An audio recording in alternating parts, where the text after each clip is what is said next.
వాళ్ళందరూ ఉంచారో అట్లాగే ఉంచొచ్చు. ఓవరాల్‌గా ఏంటంటే రాష్ట్రంలో ఒక పబ్లిక్‌లో ఒక నెగటివిటీ టాక్ బాగా వస్తున్నది బెల్ట్ షాపుల గురించి. ఎందుకంటే పక్కా పల్లెటూరులో గూడా అదేదో కూల్ డ్రింక్ తాగడానికి వెళ్ళినట్టు సెంటర్‌కెళ్ళేసి మందు కొట్టొచ్చేస్తున్నారు మొగుళ్ళు. ఇళ్లల్లో రచ్చ రచ్చ నడుస్తోంది. అట్లాగే పనులకెళ్ళాల్సినోడు పొద్దున్నే అక్కడే బెల్ట్ షాప్ కనబడుతుంది.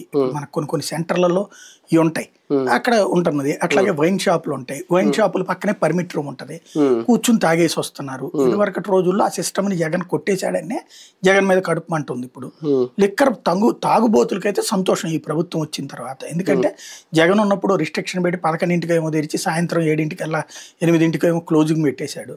తద్వారా పొద్దున్నే వెళ్ళేటప్పుడు అప్పుడున్న ముఠా కూలీలు ముఠా మేస్తులు చెప్పింది ఏంటంటే పొద్దున్నే పని చేయడానికి మాత్రం వచ్చేవాళ్ళు సార్, తర్వాత తొందరగా డబ్బులు తీసుకుని వెళ్ళిపోయేవాళ్ళు.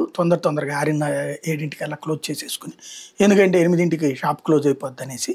అని 8 తర్వాత దొరకేది కాదు. ఎవడన్నా వీళ్ళ దగ్గర 2 బాటిల్లో 3 బాటిల్లో కొనుక్కుని వాడు వీళ్ళకి అమ్మినటువంటి ఉంటే ఉండేది.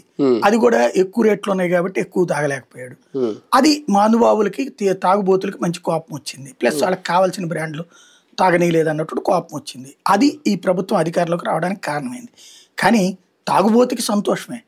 తాగుబోతుకి సంబంధించిన భార్య సంక్షేమ పథకాలు తీసుకున్నా ఆవిడ కమిటెడ్గా ఉందో లేదో తెలియదు. మొన్న జగన్ ఓడిపోయాడు కాబట్టి ఆ భార్యలు పర్లేదు